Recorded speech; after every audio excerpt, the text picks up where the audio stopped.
All right, so now step 3 is to put all that information we just learned how to find into our confidence interval format. So using all the notations presented, we can now formally describe a confidence interval for estimating a population proportion P. So the format is going to be an inequality, and we saw that on the first page, but how they got those numbers were by using P hat and your error. So all you're doing is subtracting it on the left side. P again is unknown, so that's in the middle, and then you got your P hat plus E on the other side. And so E was just the formula we just went over. Now, there are other formats for your confidence intervals, but we're going to be using the inequality one. The inequality one's the most common, but you will see these other formats in other research papers and stuff like that. So P hat plus or minus E, all in one compact expression, is one way to write it. And then they also use an ordered pair format, so they'll actually calculate that number, whatever P hat minus E is, and they'll put parentheses in the front, parentheses around the end, and they'll separate the two cutoffs with a comma. So again, we're going to see a couple of those other formats in some of the later examples, but primarily, like I said, we want to use this inequality format. So, all right, let's try a few and see what we can do. Use the sample data and confidence level to construct the confidence interval estimate. So they like to add that extra word at the end. Don't let it throw you off. They still just want a confidence interval of the population proportion P hat. Okay, so we have some information here. So we got to get our variables. So P hat is one of the first ones. Now, they're not giving us a percentage of success, but they are giving us the number of successes. So with that, you can create your P hat if you divide those out. So if we divide those out, I'm thinking this is going to be 0.15, but I better double check just in case. Yeah. So 0.15 is your P hat. So now we can get our Q hat. So 0.85. We know what N is. And so now we got to find our confidence, our z-score. So we know that alpha is equal to 0.10. And wait a minute, isn't this one of those special ones? Let's see if we have it, 90%. Oh yeah, 90% is 1.645, so we don't even need to do any of this work. Remember, don't do extra work if you don't have to. So z sub alpha over 2 is 1.645. So now we can find our error. So this, again, all this was step 1. Just getting all that information and getting that, that confidence level. So we got all of our information, we got our critical value, and so now we can find our error. So we got 1.645 square root of 0.15 times 0.85 all over 200. So let's see what we get. 0.15 times 0.85 divided by 200 equals square root times,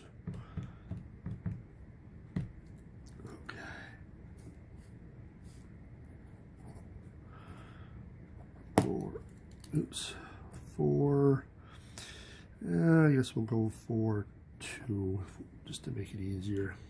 I don't like rounding 5s personally, but let's do it just to make it easier.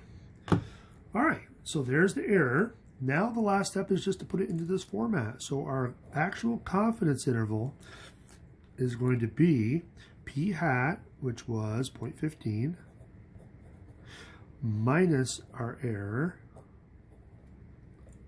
Oops, make sure you write it correctly.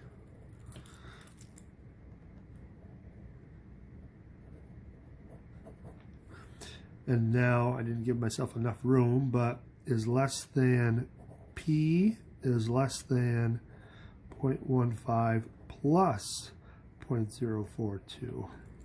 So now, I'm just going to put a line here.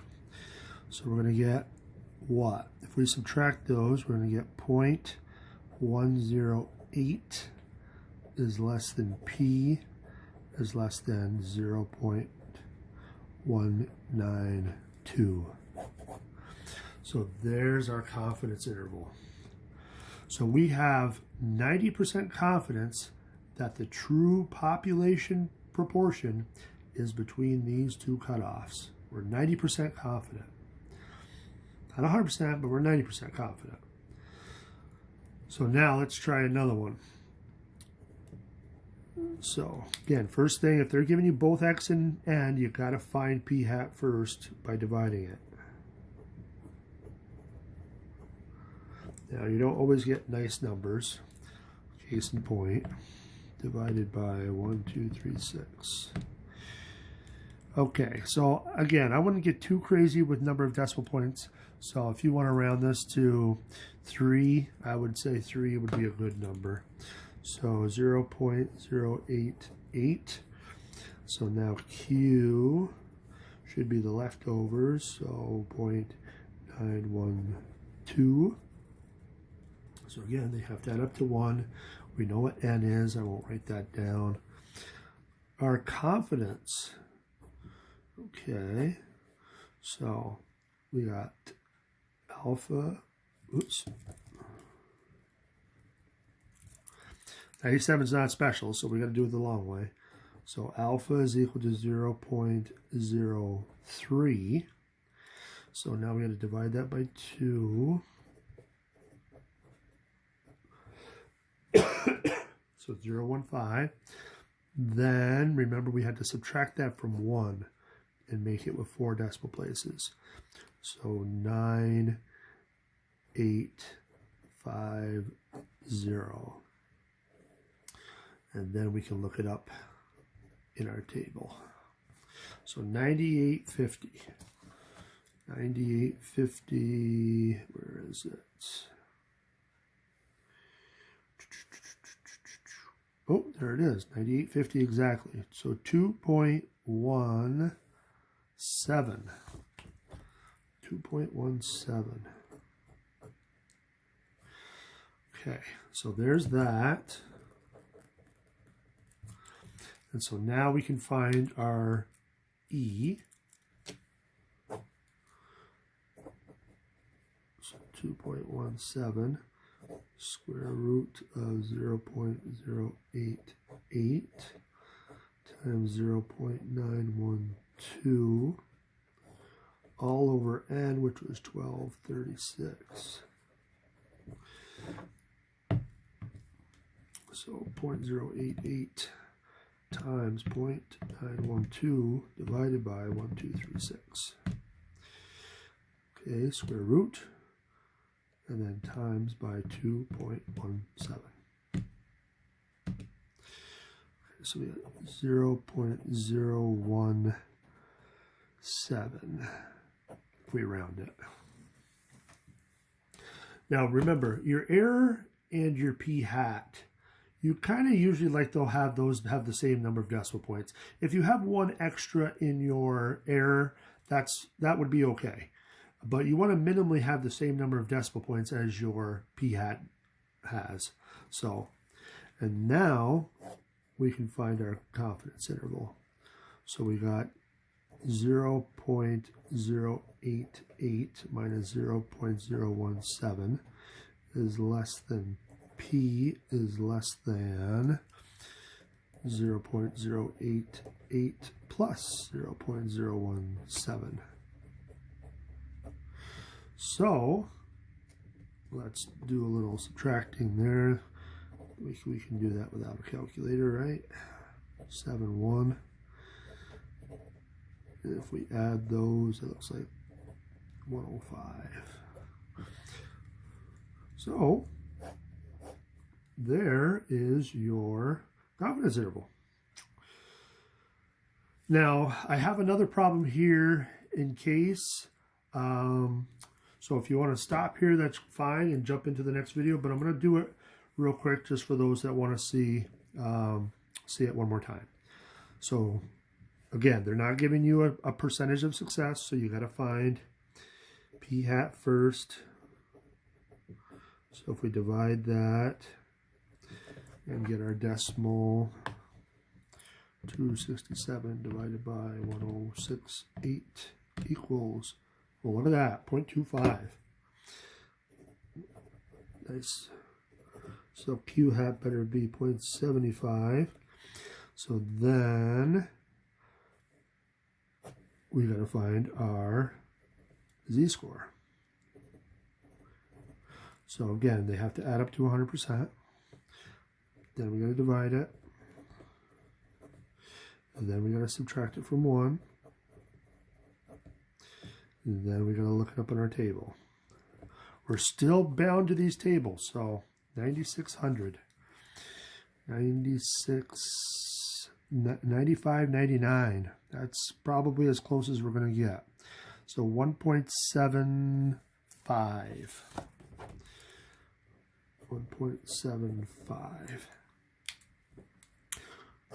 Okay. So now we can get our error.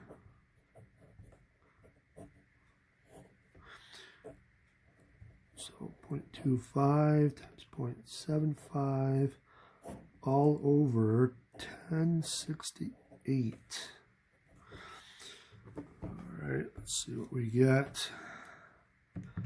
0.25 times 0.75 divided by 1068 equals square root times 1.75 equals, so 0.023.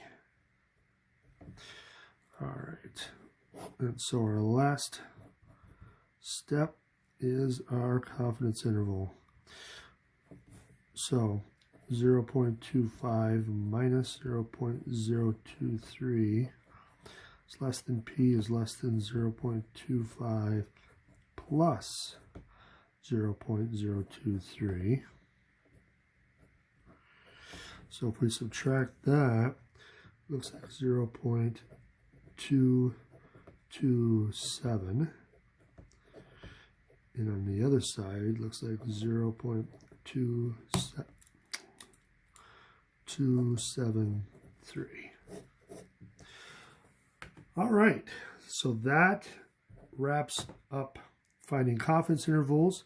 We're going to see some other twists of how we can apply confidence intervals in the last part, and then we're also going to see sample size as well. So stay tuned for that.